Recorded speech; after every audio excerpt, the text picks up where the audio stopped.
At sa nakaraan nating kwento, matapos ang digmaan, lumingon si Henry sa lahat at tumugon na, ganito nagtapos ang labanan, at tulad ng orihinal na pangako, palalakasan nila ang soberanya ng bawat bansa. Subalit, nakakrus ang mga braso ni Empress Hila at nagsabi, hindi ito tama. Nang marinig ito ay hindi agad naintindihan ni Henry kung bakit. Ipinaliwanag ni Hila na para bang tumanggap siya ng trabaho ngunit nabayaran kahit walang nagawa. Sumang-ayon din si Hongwoo kay Hila dahil ganoon din ang nararamdaman niya. Napangiti siya, at doon naunawaan ni Henry na lahat sila ay marangal at may tunay na katapatan. Tumingin siya sa lahat ng kakampi at sinabi, na may ikalawang digmaan pa kay Arthur. Pero sa tulong ng mga kakampi, magiging mas madali na ang laban. Sa kanyang mga sinabi, nangako ang lahat ng naroroon na maaasahan siya ni Henry at tutulungan siya. Tanging si Dole lamang ang nanatiling tahimik, at ito ang agad na napansin ni Archimahe Henry. Tiniyak ni Henry na hindi kailangang sumama ng mga taga-Jebang sa digmaan. Humihingi rin siya ng paumanhin na nasira niya ang kapatagan ng Henern at naging disyerto, kung saan nalalapit na ang panahon ng anihan. Gayunpaman sa kabila ng lahat ng nangyari, yumuko si Dole at sinabing hindi niya matatanggihan ang ganitong pagpapakita ng malasakit. Pagharap sa iba, ipinaalam ni Henry na pupunta siya sa kampo ng imperyo, upang makita kung ano na ang nangyayari sa kampo ng hukbong imperyal. Samantala, sa isa sa mga tolda ng kampo, naroon si King Tenforum, umiinom at nanginginig sa galit habang minumura si Arthur. Napagtanto niyang si Arthur ay nagsagawa ng ilang ilegal na operasyon ng paggawa ng Chimera para sa labanan at tumakas ng mag-isa. Nakayuko, nag-iisip si Kington kung paano siya makakaalis sa buong gulong ito at kung ano na ang kanilang gagawin mula ngayon, lalo na ang kanilang imperyo ay bumabagsak. Sa sandaling yun, dumating ang isang tauhan sa tolda at sinabing may bisita si Kington mula sa Jebang. Nang marinig ito nagtataka si Kington kung sino ang bumisita sa kanya.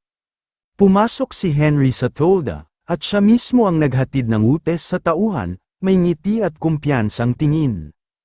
Pagkakita kay Henry, galit na galit si Kington, binagsak niya ang kanyang baso sa mesa at galit na tinanong na ang lakas ng loob niyang mangahas na ipakita ang mukha niya rito. Habang papalapit, nagkomento si Henry sa mga ginagawa ni Kington, isinuko na nito ang lahat at ngayoy naglalasing na lang dahil sa mga kaguluhan. Sa tensyon ng pagkikita, tinanong ni Kington kung ano ang pakay ni Henry sa oras na ito, ngunit pinaalala ni Henry na wala na ang dahilan ng labanan, kaya bakit pa siya nakaalerto. Seryosong sinabi ni Henry na dumating siya para mag-alok ng isang mungkahi. Galit at nagdududa pa rin siya, at tinanong ni Kington kung tungkol saan ang mungkahi. Naupo si Henry sa tapat niya at tinanong kung ngayong tumakas na ang emperador, kailangan ng imperyo na may tumayo para patahimikin ang damdamin ng mamamayan. Tinanong ni Kington kung biro ba ito ni Henry Morris dahil ang pamumuno ay hindi ganoon kasimple, pero para kay Henry, hindi ito malaking bagay. Sapat na madali lang din ito para kay Arthur ang tungkol sa pamamahala. Pagkatapos, iminungkahi ni Henry na isipin nila kung ano ang maaaring gawin ni Arthur sa bansa sa hinaharap. Huwag daw sila mag-aksaya ng oras sa maliliit na bagay at sa halip ay pumili na agad ng bagong emperador. Nang marinig ito, pinigilan ni Kington ang galit dahil may punto ang mga sinabi ni Henry. Dahil umabot na sa ganito, kaya tinanong ni Kington kung bakit hindi na lang si Henry ang maging emperador. Ngunit matatag na tinanggihan ni Henry ang mungkahi niya, at sinabi na wala siyang interes sa trono, na ikinagulat ni Kington. Sa halip, may nais irekomenda si Archimahe Henry at mayroon siyang isang tao na nasa isipan niya na perpekto para sa trono.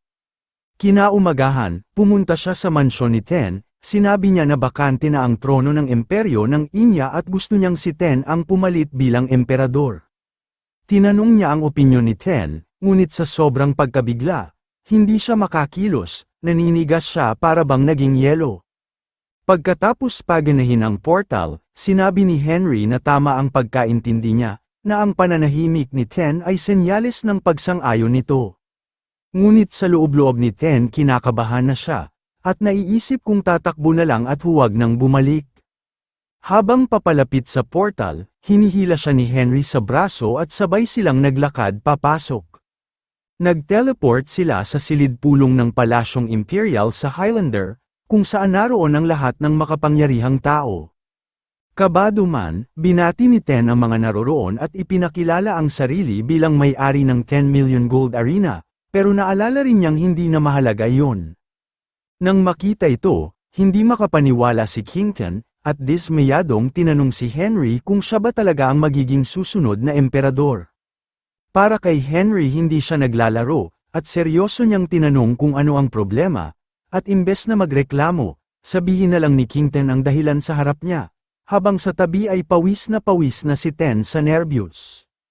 Gayunpaman sinabi ni Henry na pansamantalang gagampanan ni Ten bilang si Arthur sa pamamagitan ng pagpapanggap, upang mapanatili ang kapayapaan at kaayusan ng imperyo habang di pa tapos ang pangalawang digmaan kay Arthur Highlander.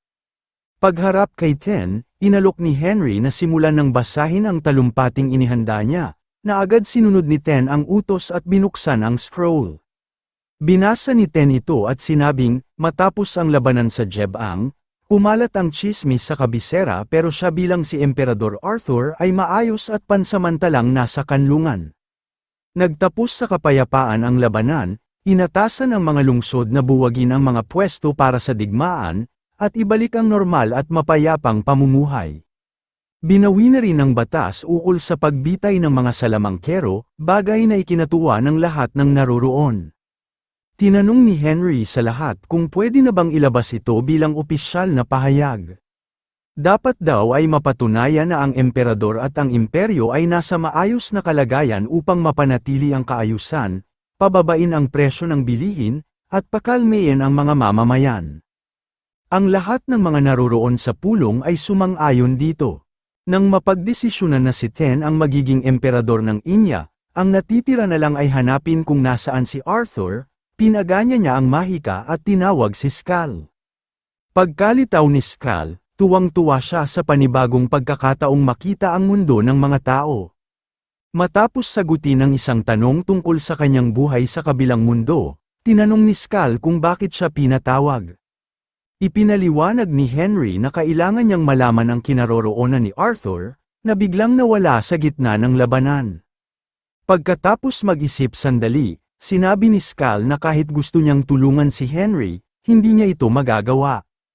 Nang marinig ito, labis ang pagkagulat ni Henry at nagbago ang ekspresyon ng kanyang mukha. Kaya tinanong niya kung bakit hindi siya matutulungan ni Skal. Ipinaliwanag ni Skal na nabiyayaan si Arthur ng isang espesyal na basbas mula sa mataas at makapangyarihan na nilalang na ginagawang imposibleng matuntun siya. Hindi rin siya maaaring magbigay ng kahit anong impormasyon tungkol dito. Tinanong ni Henry kung masasabi ba ni Skal kung kanino niya nakuha ang basbas ng makapangyarihang nilalang. Tumanggi si Skal, sapagkat kung sasabihin niya ay mabubura ang kanyang sariling pag-iral sa mundo ng mga tao. Medyo naguluhan si Henry, at sinubukang alamin kung sino ang maaaring nagbigay sa kanya ng basbas. Ngunit sinabi ni Skal na hindi na niya kailangang hulaan pa. Pagkatapos, ipinaalam ni Henry sa iba na lubos ng magulo ang kanilang plano. May iminungkahing solusyon si Lord Gillian, tinanong niya kung posible bang matukoy ni Skal ang kinaroroonan ng isang lalaking nagngangalang Drachenlothic. Tinanong ni Henry kung anong problema kay Drachen at bakit niya kailangang malaman ang kinaroroonan nito. Ipinaalala ni Lore na isa si Drachen sa mga salamangkero na dalubhasa sa pag-aaral ng tao, at siya lamang ang biglang naglaho. Hinala ni Lore Hilinan na isa siyang taksil. Lumingon si Skal kay Lore, at sinabing posibleng araw na matukoy ang lokasyon ni Drachen. Inilabas niya ang kanyang kakayahan, nagliwanag ang buong paligid sa katawan ni Skal at nagsimulang tukuyin ang lokasyon ni Drachen. Matapos ang prosesong ito, ipinaalam ni Skal sa lahat ang impormasyon tungkol kay Drachen na nakalap niya. Sinabi niya na nasa antas na ng ikapitong bilog si Drachen kagaya ni Henry. Pinaghinalaan niyang kinain ni Drachen ang bunga ng demonyo para makamit ang antas na yun. Nabigla si Henry nang marinig ito. Hindi niya alam na may iba pang salamangkero sa ikapitong bilog. Sa gulat, Sinabi ni Lore noong huli niyang nakita si Draken, nasa ikalimang bilog ng kapangyarihan pa lang ito. Samantala, nagsalita si Skull at nahanap na niya ang lokasyon ni Draken, at siya ay nasa talampas ng Shallot na nasa timog. Samantala, sa Shallot Plateau, naroon mismo si Arthur at nakaupo siya sa isang trono, napapalibutan ng mga kakaibang halimaw. Maraming mga koken ang nakabitin mula sa mga puno sa ibabaw ni Arthur, at nagsimula itong gumalaw, tila may lalabas na nilalang. Lumabas nga ang isang lalaking balot sa malapot na likido, si Draken pala ito mas maayos na ang kanyang anyo kaysa sa dati bagaman balot pa rin siya ng slime. Nang makita siya ni Arthur, ngumiti ito at tinanong si Draken kung nakumpleto na ba ang kanyang transformation. Yumuko naman si Draken at kinumpirma ito, pagkatapos inilahad niya ang kanyang mga braso, at nagpasalamat dahil sa pagbibigay sa kanya ng pagkakataon na makapag-eksperimento sa Key-Live, malapit nang ipanganak ang 9 na Chimeres na nakagaya niya at nasa panibagong antas. Napagpasyahan niya na ang pangalan ng bawat isa ay ibabatay sa kanilang natatanging katangian. Nang marinig ito, nalugod si Arthur at iniutos na simulan na agad ang paghunt sa pagkapanganak ng mga ito. Tinanggap ang utos, sabay yumuko si Draken at ang lahat ng halimaw kay Arthur. Narinig ni Draken ang isang kaluskus at lumingon, may isang batang nilalang na kamukha niya. Nang makita ito, natuwa si Draken at tinawag itong unang isinilang ng kolonya si Narva. Samantala, nagpapatuloy ang negosasyon sa Highland kaugnay ng kinaroroonan ni Draken Lotek. Tinanong ni Henry kay Skull kung ano ang ginagawa ni Draken sa Shallot Plateau, pero hindi makapagsabi si Skull maliban sa maraming halimaw ang naroon. Yun lang daw ang masasabi niya, pagkatapos ay nagsimulang lumiwanag ang kanyang katawan at bumalik siya sa sarili niyang mundo. Tahimik ang lahat, pagkatapos ng ilang sandali, inihayag ni Henry na pupunta sila mismo sa Shallot Plateau sa loob ng 1 oras. Idinagdag pa niya na dahil ang lugar ay magubat, mas epektibong maglakbay ng maliliit na grupo. Lahat ng sasama sa kanya ay dapat nandoon sa loob ng 1 oras. Pagkasabi nito, agad na nag-teleport si Henry sa Snow Tower, sa Salguera kung saan sinalubong siya ni Thorian. Humarap siya kay Thorian, at nagmamadaling inutusan nitong maghanda ng Healing Water Bath, at 2,000 dosis ng Black Tear Potion ngayon din dahil mayroon lamang siyang 1 oras. Pagkalipas ng ilang sandali, nasa laboratorio na si Henry at naghahanda siyang lumublob sa batya na puno ng healing water. Kinukumbinsi ang sarili na kakayanin niya ito. Hawak ang Black Tear Potion, alam niyang magiging napakasakit nito, mas masahol pa kaysa dati, dahil puro-puro ang nilalaman nitong Black Tear Potion. Pero ipinasya niyang wala siyang ibang pagpipilian, kailangan niyang maabot ang 8 bilog ng kapangyarihan. Nang makaloblab na sa batya, naalala niya si Elagon na hanggang ngayon ay nagpapagaling pa rin mula sa labanan at hindi magagamit ang healing power nito sa kanyan sa ngayon, kaya umaasa si Henry na kahit papaano ay mababawasan ng tubig ang sakit. Buong tapang na ibinuhos ang buong bahagi ng Black Tear Potion sa kanyang sarili. Agad na kumuryente ang kanyang katawan, pinilit niyang pigilan ang kanyang sarili, yumuko habang kumakagat ng labi, ngunit sa huli ay hindi na niya nakontrol ang sarili. Hinawakan niya ang leeg sa sobrang tindi ng sakit dulot ng proseso ng pag-angat niya sa 8 bilog na kapangyarihan, at ang katawan niya ay nabalutan ng kulay lila na mantsa at umaasa pa rin si Henry na magiging maayos ang lahat. Ilang sandali pa nagsimulang magliwanag ang bilog sa kanyang dibdib, hudyat nang magpapalit na ito sa panibagong antas. Pati ang buong tore ay naliwanagan ng isang maliwanag na berdeng liwanag.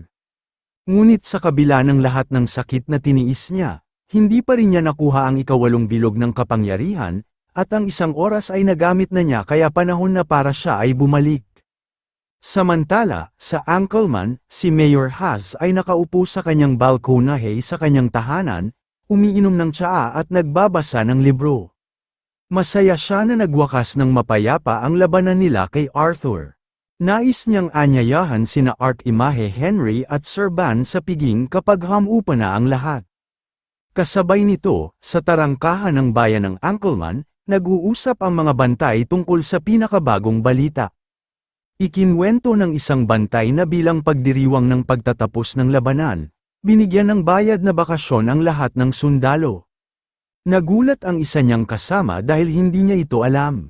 Dahil dito, nagpasya silang uminom pagkatapos ng kanilang tungkulin bilang pagdiriwang ng katahimikan sa lungsod. Habang nag-uusap sila tungkol sa kapayapaan, may isang nilalang na lumapit, isa siyang misteryosong lalaking nakatikip ang mukha at balot ng balabal ang katawan. Hiniling ng mga bantay ang kanyang pagkakakilanlan para makapasok sa lungsod ng Angkelman, subalit hindi nagsalita ang misteryosong nilalang. Sa halip inalis niya ang kanyang hood, ang chimera na si Narva pala ito. Bago pa makakilos ang mga bantay, agad na sinaktan ang isa sa mga ito ng mga galami ni Narva. Binalot ni Narva ang binti ng isang bantay at iniangat ito habang ang kanyang kasama ay napaluhod sa lupa, natigilan at nanunood sa takot. Matapos ang masaker, namutla ang natitirang bantay. Nanginginig at pinagpapawisan ang kanyang katawan habang pinagmamasdan ng halimaw sa harapan niya.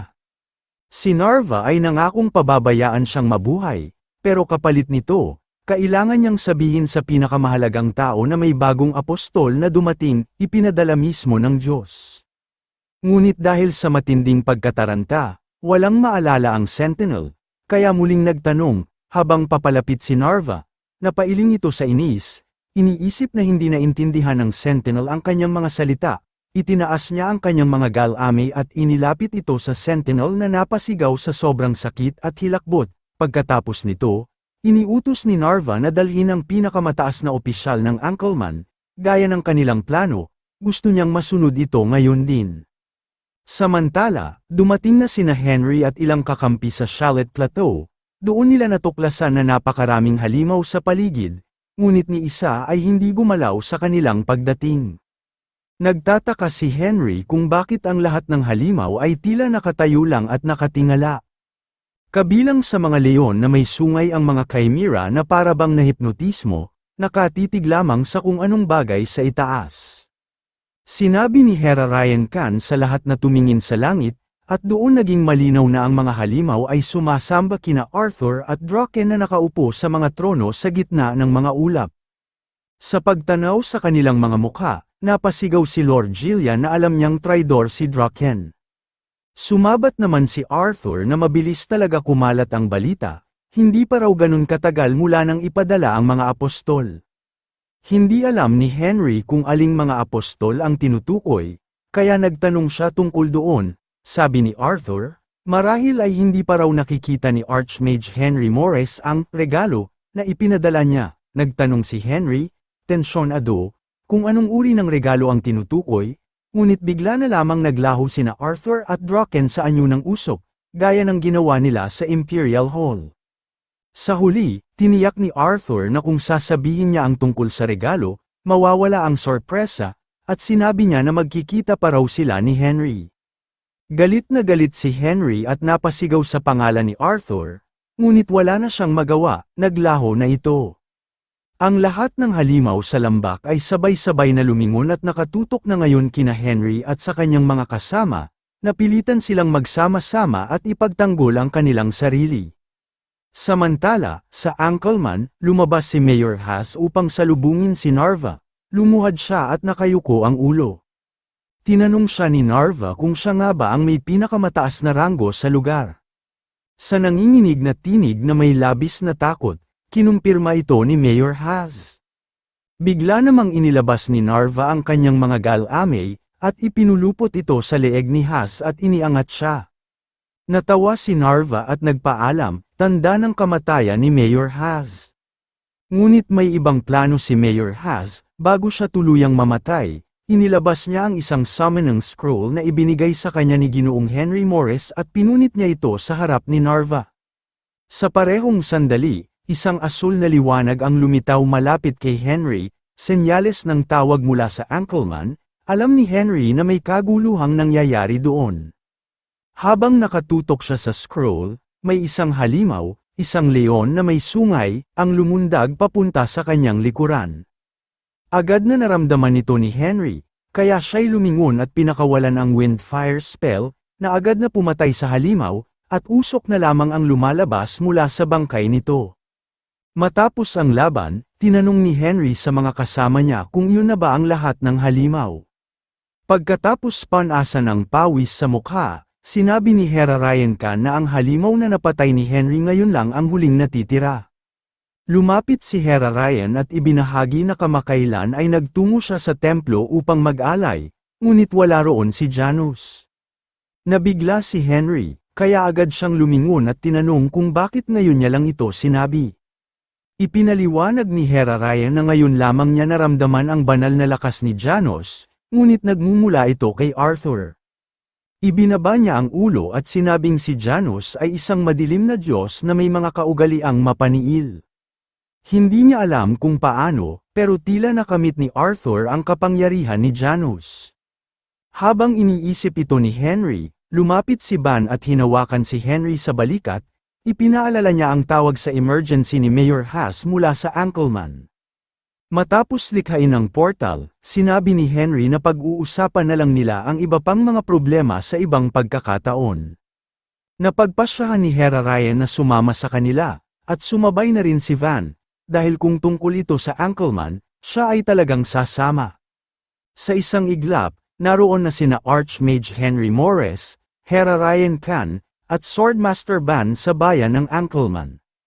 Napansin ni Henry ang mahigpit na hawak ni Mayor Haas sa scroll, hindi niya inasahan na ganito kalala ang sitwasyon. Sa harap nila, isang landas ng mga bangkay ang nagkalat, lahat ng naglilingkod sa Ankleman ay patay na. Bukod pa doon ang loob ng tarangkahan ng Ankleman ang buong bayan ay nagliliyab na sa apoy.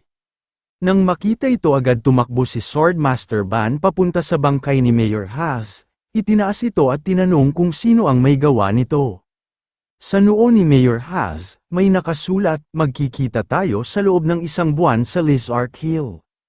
Habang nagpapalam sina Henry at Ban kay Mayor Haas, may mga yabag silang narinig sa likuran.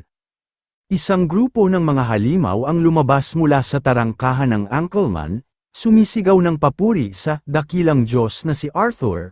Nang makita ito, namula si Henry sa galit, napagtanto niyang isa palang demonyo si Arthur, na walang awang inaapi ang mga tao ng Ankleman. Sa sandaling iyon, maraming asul na liwanag ang lumitaw sa harap niya, hudyat ng sabay-sabay na pagtawag ng tulong mula sa lahat ng pinagbigyan niya ng scrolls.